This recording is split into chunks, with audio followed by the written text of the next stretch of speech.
My great-grandfather split up his property among all his kids when he retired.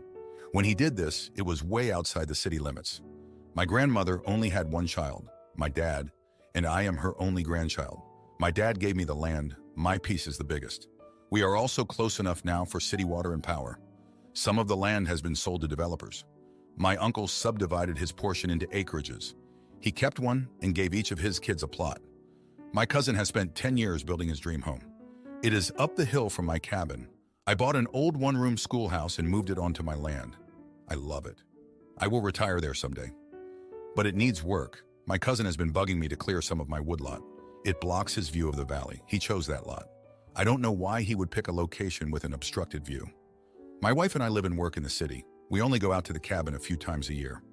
My cousin lives in his home. He and his kids constantly throw parties there. We go if we are out at the cabin, but mostly we like having the privacy of the woodlot between us. My cousin didn't. He chopped down 10 of the tallest trees between our properties. All of them were on my side of the fence. The missing trees were the first thing I saw when I got out there. I immediately checked my trail cameras. I had a video of him and his sons doing it. I went over and asked him, what the f? He said the trees were diseased and he did me a favor. I told him I wanted to look at the wood. The trunks were gone and he only had a bunch of branches. I called a tree guy from the university to come look at the stumps, and he told me the trees were fine and that tree theft is a big deal. I told my cousin that he had to do something or I would go to the cops. He said to go ahead. So I did. I also called a lawyer who specializes in tree law. I didn't even know that was a thing. Each tree was worth $50,000. My cousin has gone crazy since he was served. The cops tracked down the trunks. They actually used DNA to identify my logs. The company that bought them agreed to give me the money from the trees and testify against him if I didn't charge them. My uncle and my dad came to talk to me. My cousin doesn't have the money. He would have to sell his house. And if he gets a criminal conviction, it will affect his job. We came to an agreement. My uncle gave me one of his undeveloped lots and some money. I dropped the charges against my cousin. My family is divided. On the one hand, he stole my property.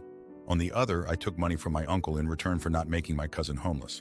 We planted new trees, but they will take a long time to make up for the old ones. My cousins are furious that I took money that was part of their inheritance, but they are madder at their fool brother than they are at me. My dad said that I shouldn't have involved the law in a family dispute. Now for a few comments before the update. Comment 1. Not the idiot. He messed around with someone else's property and found out. He's just lucky he was bailed out. And your dad is wrong. Your cousin not providing food to Thanksgiving family gatherings is a family issue. Stealing and selling someone else's property is a legal and criminal issue. Comment 2. Not the idiot. Your cousin did something he knew you had said no to and then lied about it. You did the right thing. His father should take what he had to pay for his screw-up out of his share of the inheritance. He needs to pay for what he did one way or another and not have daddy pay. Now for the update. Thanks for sticking around. So the dust had barely settled from the tree fiasco when my cousin, the same one who chopped down my trees, decided to throw the mother of all parties. It was like he was trying to rub salt in the wound. The noise was so loud I could hear it from my cabin, and the lights from the hilltop were like a beacon of defiance. I was fuming, but I tried to keep my cool. I had to remind myself that I was the bigger person here, having let him off the hook with the law. But then, the next morning, I found out he'd done something that made my blood boil. He'd driven his ATV through my property, tearing up the ground where we just planted the new saplings. It was like he was declaring war. I had enough. I went up there ready to confront him, but what I found was worse than I expected. He was bragging to his friends about how he'd gotten away with the tree cutting and how he'd shown me who was boss by ruining the new plantings. I didn't say a word. I just turned around, went back to my cabin and called my lawyer. I told him I wanted to press charges for the damage to the saplings. My lawyer was hesitant, warning me that this would tear the family apart even more. But I was past caring. I felt betrayed by my own blood. The lawyer got to work, and soon enough, my cousin was served again. This time, he didn't have the smug look on his face. He knew he'd pushed me too far. My uncle tried to intervene again, but I was done making deals. I wanted to see this through, to make sure my cousin learned his lesson the hard way. Meanwhile, my wife was getting fed up with the whole situation. She didn't sign up for a family feud, and the stress was starting to affect our marriage. She told me she wanted peace, even if it meant letting my cousin off again. I was torn between my anger and my love for her. The court date was set, and the tension in the family was at an all-time high. My dad wouldn't even look at me, and my uncle was trying to play problem solver. but I could tell his heart wasn't in it. He was disappointed in his son, and I could see the strain it was putting on him. On the day of the hearing, my cousin came up to me, his eyes red, and for the first time, I saw a glimmer of remorse.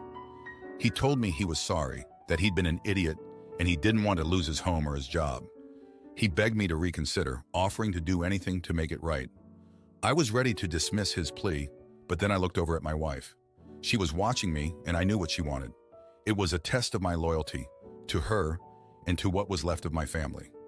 In that moment, I made my decision. I told the judge I wanted to drop the charges, but I wanted a written apology from my cousin and for him to personally replant the saplings he destroyed. The judge agreed, and my cousin nodded, relieved.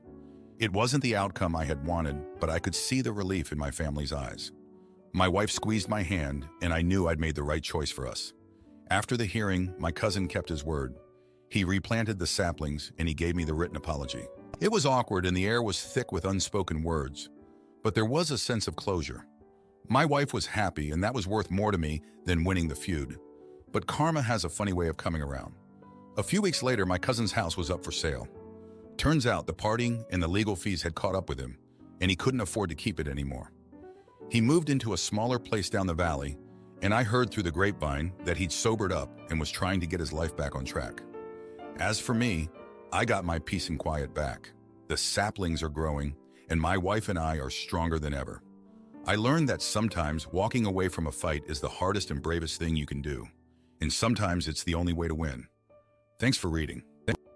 My brother always misses my big moments because of his wife's excuses. So when his life fell apart, I told him it's karma for ignoring me. I, 17-year-old male, literally just turned 17 on March 1st. I had my birthday dinner that Saturday, which was the 2nd.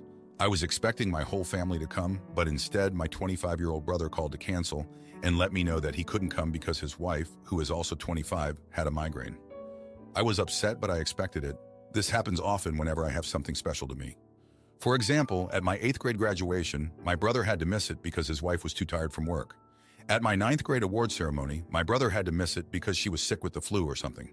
On my 15th birthday party, I really do not remember the excuse. At my 10th grade award ceremony, my brother had to miss it because they had a wedding to go to.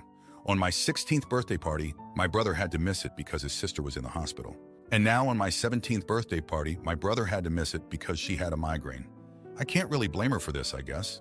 Those are valid excuses, but it just sucks that they all happen around the time of my birthday or something that I'd want my family to come to.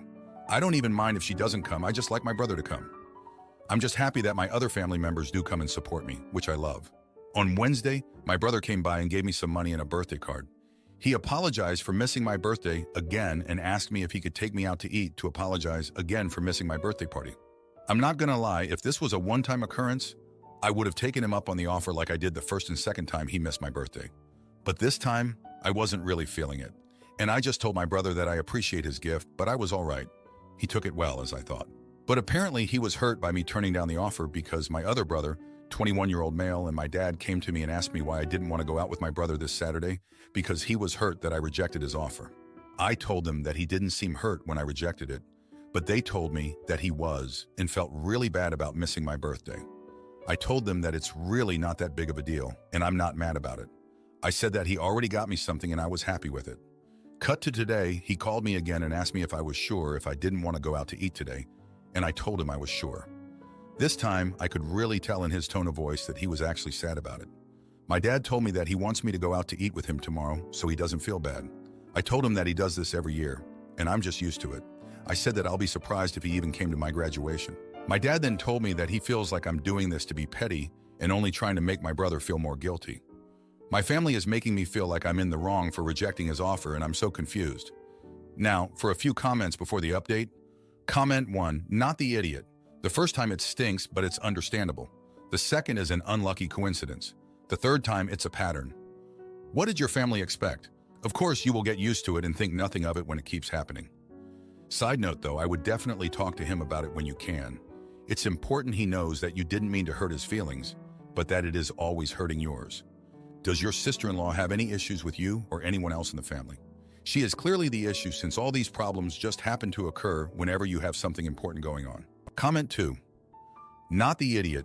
You may want to rethink it and have a dinner with just you and him so you can let him know you're tired of sitting in the second chair because of his wife throwing a wrench in things. From your examples, it's not your brother as much as it's his wife interjecting herself and your brother willingly allowing her to do so. He has to prioritize your relationship instead of coming up with excuses. Now, for the update, thanks for sticking around for an update. So where do I even start? After the whole birthday dinner fiasco with my brother, things took a wild turn. My brother's wife, the one with the migraines and all, turns out she's been lying. Not just about the migraines, but about a lot of things. She's been cheating on my brother, and guess with who? My cousin. Yeah, the one who's always been the perfect family member. When my brother found out, it was like a bomb went off in the family. He was devastated, and so was everyone else. My parents were furious. My other brother was in shock, and I was just there, caught in the middle of it all.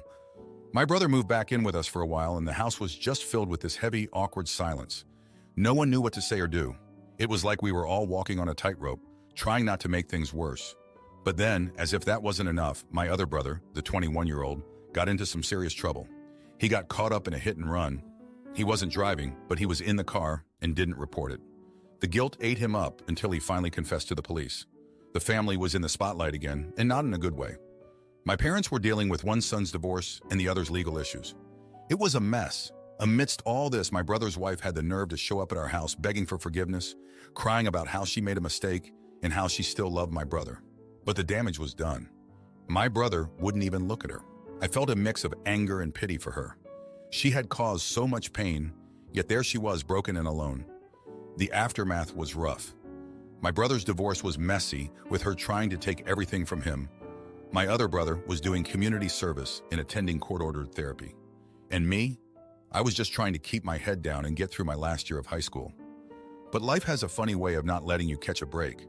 Just when things started to settle down, my dad lost his job. The company he worked for went under, and just like that, we were in financial trouble.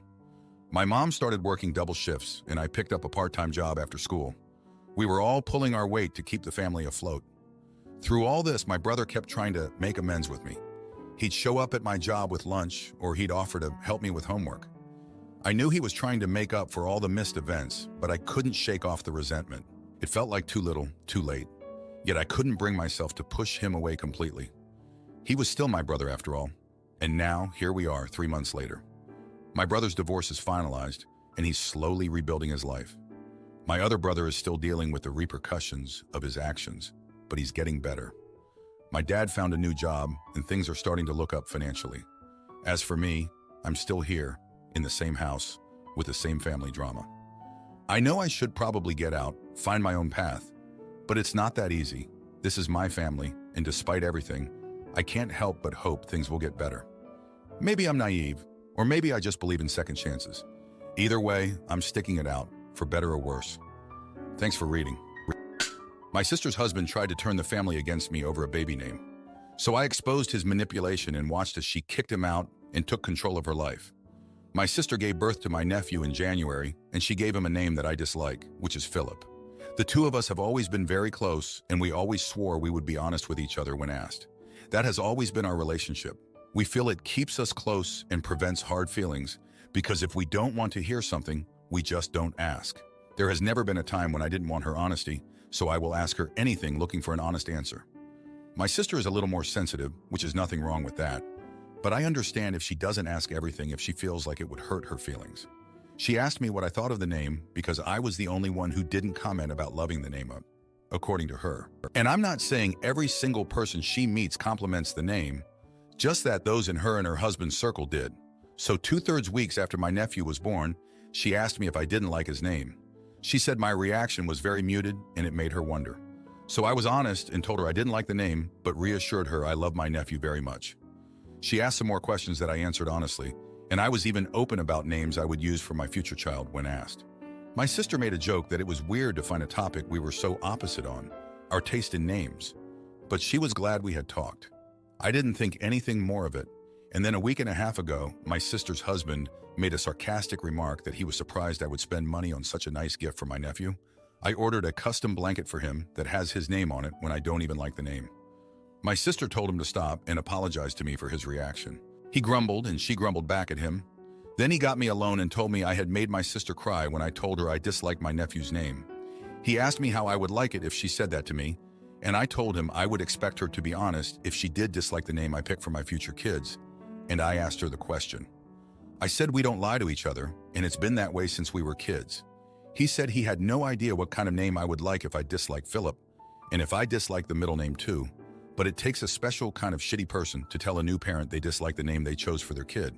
And he said I broke my sister's heart, which should make me so ashamed. I spoke to my sister after that and apologized for upsetting her. She wanted to know where I learned it, but answered herself before she finished the question.